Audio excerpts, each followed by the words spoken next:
Wa ikhlasun niyah, mengikhlaskan niat ketika sholat, dia bisanya itu diterima, itu kuncinya di ikhlas, rohnya di ikhlas. Pentingnya ikhlas nisbati zahire sholat. Sholat itu yang kita lihat di zahirnya jelas, berdiri, rukuk, sujud, sapi turutnya itu zahir, ya kan? Tapi kalau batiniyahnya itu apa? Niat yang ikhlas. Nisbat perbandingan pentingnya ikhlas nisbati zahire sholat ibarat pentingnya roh katimbang jasad. Roh dengan jasad manusia kita ini kan sama roh sama jasad kita kan selalu ngurumat nisbate lapar perute dangdang diseni makanan, nisbate berantakan wajahe dangdang ditoto wajahe, dan nisbate rambute dawul-dawul dangdang disisir rambute, kan perhatian kita kan ning dohir. Padahal jasad itu nisbate roh sama jasad itu perbandingannya, keutamaan roh ngalah ke jasad itu koyok langit sama bumi. Saking adohe, saking mulyane roh mengalahkan jasad. Itu keutamaan roh itu ibaratnya langit yang sangat tinggi, jasad itu remeh, kelihatan remehnya dibanding roh, itu bagaikan bumi. Kita bisa tahu itu ketika kita mati. Ketika mati manusia itu dicabut apa nih? Roh. Akhirnya jasadnya gak ada roh, gak ada rohnya. Itu jasadnya ditaruh mana? Di dalam bumi, dikubur. Sedangkan roh itu di mana? Diangkat ke langit. Saking remehe jasad nisbate roh. Nilainya roh itu mulianya sampai gitu. Jadi roh kita itu sampai ke langit. Kemudian kalau itu rohnya orang saleh, itu ada riwayat jadi burung yang hijau warnane, yang burung hijau itu bisa terbang bebas ning gini pohon-pohon di dalam surga, minum dari sungai surga, makan dari buah surga. Sedangkan jasad sing kita itu bagusnya dirumati lah ning bumi lah rusak lah bosok, nisbate mulyane roh dibanding jasad. Tapi ada di TV menghadirkan roh orang meninggal. Katanya orang kalau meninggal rohnya di langit, ya kan? Kalau rohnya para nabi a'la illiyin ar-rafiqul a'la. Kalau rohnya syuhada ada di apa? Di atas pencernaannya burung yang warnanya hijau, akhirnya terbang menghuni ning gini apa namanya? Qanatil arsy, lubang-lubang hiasan yang di bawah arsy. Kalau itu orang mukmin jadi burung yang hijau warnane terbang di surga, menembus langit, kan gitu. Katanya ono iso menghadirkan rohnya orang mati ku sing teko sapa? Apa rohnya itu betul? Berarti diundang saka langit, disurupno wong. Akhirnya orang sing kesurupan, saya rohnya fulan yang sudah meninggal. Gak iso. Kalau TV ada yang kayak gitu dihapusi sama TV. Memang alam gaib sih yo. Jadi wong gampang menggunakan itu untuk tipuan-tipuan kan gampang. Gak ono bukti sing gak ketok. Kau akan mengatakan ruhe fulan yang sudah meninggal, gak ketok, podo-podo gak ketok. Akhirnya wong sing bodoh yang ngandel, wong sing akal jahat ya menggunakan itu untuk nipu orang. Udah, itu nggak bisa. Roh orang meninggal kemudian dihadirke, kemudian disurup ke orang yang masih hidup, terus kesurupan ruhe fulan, gak betul. Ono kesurupan ruhe Sunan Kudus, kesurupan ruhe Sunan Kalijogo, harat kabeh itu gak betul itu, bohong semua. Andaikan itu bisa surut, bukan roh.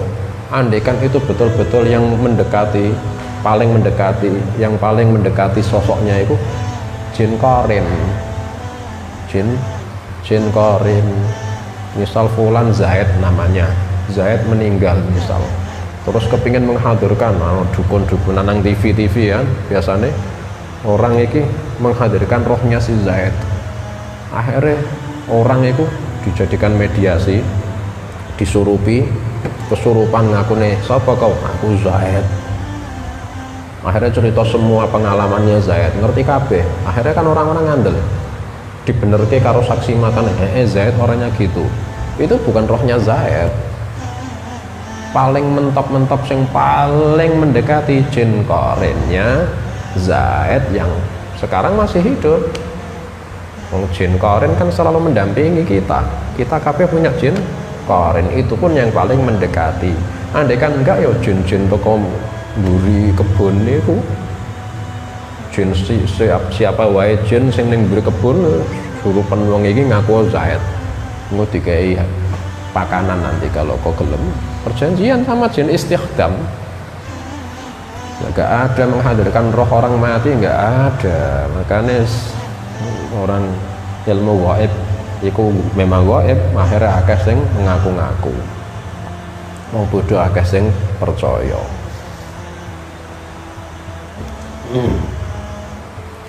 Iku perbandingan mulyane roh nisbate apa? Jasad. Kita itu afdal mana roh kita sama jasad kita? Ya bandingke wae jasad kita ketika mati ya di dalam tanah, gosok-gosok, tapi roh kita di atas langit. Berarti mulyane kan kaya apa bandingane?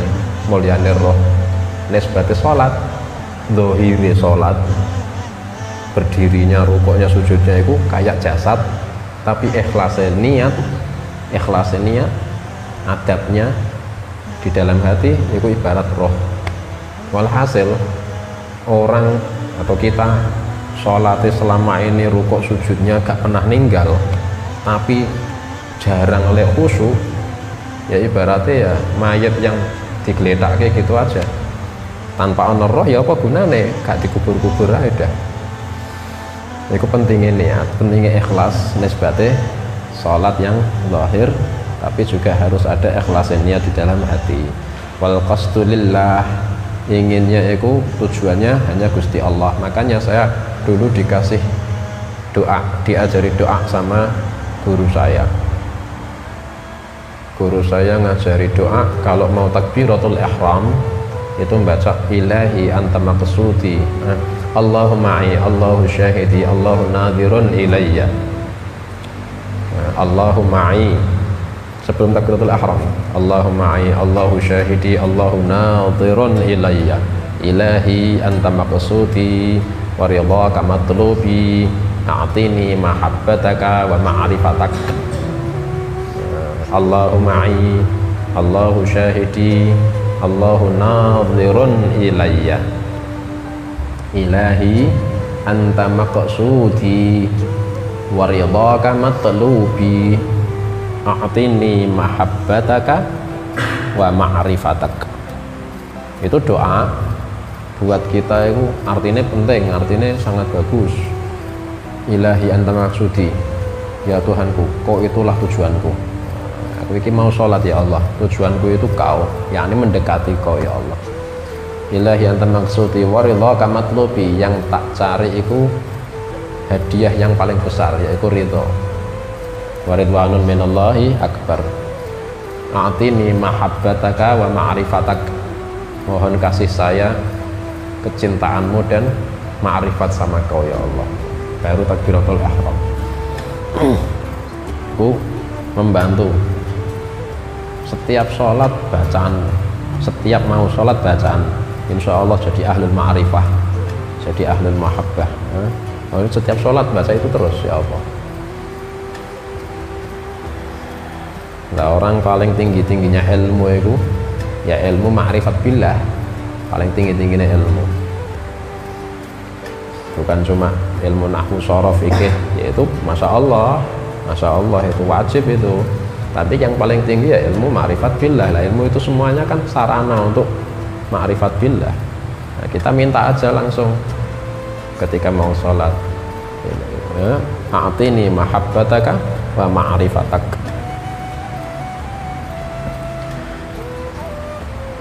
Wal iqbalu bi kunhil himmah 'ala Allah, menghadapkan dengan segenap himmah kepada Gusti Allah. Himmah itu kemarin sudah kita pernah bahas,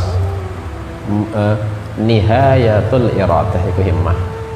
Kalau al-hammu bidayatul iradah, kalau al-himmah itu nihayatul iradah, yakni ketika kita praktek itu loh himmah. Lah prakteknya itu semuanya untuk Gusti Allah. Makanya kan Nabi sallallahu alaihi wasallam ngajari doa ruku', ada doa sujud, itu untuk tahqiq. Maksudnya apa sih? Imam Haddad mengatakan wal iqbal bikunhil himmah 'ala Allah taala. Maksudnya menghadapkan seluruh himmah saya ketika sholat hanya untuk Allah. Maksudnya gimana? Itu bisa diterangkan dengan doa yang diajarkan Nabi sallallahu alaihi wasallam ketika ruku' maupun sujud. Kanjeng Nabi ketika ruku', salah satu doa ruku', Allahumma laka raka'tu wa bika amantu wa laka aslamtu khasha'a wajhi wa sam'i wa basari wa mukhi wa 'azami wa 'asabi lillahi rabbil alamin. Ketika sujud, Allahumma laka sajadtu wa bika amantu wa bika amantu Allahumma laka sajadtu wa bika amantu wa alaika aslamtu sajada wajhi lillazi khalaqa Allahumma laka sajadtu wa bika amantu wa alaika aslamtu khasha'a wajhi wa sam'i wa basari. Ya Allah, saya tundukkan wajahku, telingaku, penglihatanku, wa mukhi wa asabi wa 'azami, dan mukhi otakku tak tundukkan, wa asabi urat-urat semua otot-otot saya, wa 'azami dan tulang-tulang saya, wa ma khasha'a wajhi wa sam'i wa basari wa mukhi wa 'azami wa asabi wa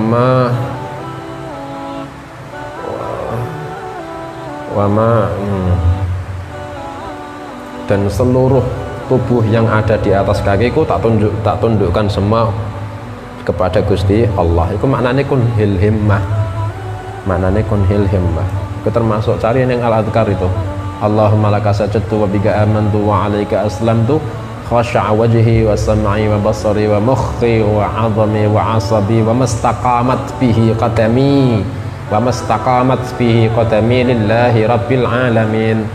Saya tundukkan penglihatanku, pendengaranku, wajahku, ototku, tulangku, wa mastaqamat bihi qadami, dan semua anggota yang delamaan saya berdiri, semuanya itu di atasnya tak tundukkan hanya untuk Gusti Allah. Itu maksudnya artinya kunhil himmah 'ala Allah taala. Wa jam'ul qalbi alaihi, mengumpulkan hati hanya kepada Gusti Allah. Makanya di dalam salah satu hadis Nabi sallallahu alaihi wasallam bersabda, la yaqbalullahu salatan illa la yaqbalullahu salata 'abdin illa ma aqalahu atau kama qala sallallahu alaihi wasallam. Allah enggak menerima salat seorang hamba kecuali hanya kadar yang dia itu sadar dari sholatnya, ma'aqalahu, yang dia itu sadar dari sholatnya. Dia ketika takbiratul ihram dia nggak sadar lagi sholat, pikirannya ning gene, ning sawahe, ning gene, pasare, ning gene, kantore. Ketika nggak sadar itu sampai dia ketika rukuk baru sadar, terus ketika i'tidal sadar, ketika sujud dialihkan lagi, gak sadar meneh, pikirannya ning gene dalan. Itu yang Gusti Allah terima ya rukuknya sama i'tidale tok. Sujudnya ya Gusti Allah gak menerima, pikirannya gak ning aku. Ya abot. Makanya dibutuhke jam'ul qalbi alaihi, itu dibutuhke latihan. Pertama, biar bisa seperti itu, sadar kalau sholat, pertama minta bantuan sama tafahum dengan bacaan-bacaan sholat. maknane pelajari. Wajah tu wajhiyah itu maknanya apa? Lah sudah minta bantuan dengan itu. Nek kita paham, akhirnya kita bisa komunikasi enak khusyuknya daripada saya nggak paham. Nah, kalau dia paham Fatihah iyyaka na'budu wa iyyaka nasta'in, itu akhirnya dia bisa meminta bantuan dengan tafahum makna-maknanya qiraah, caranya khusyuk. Ya Latif.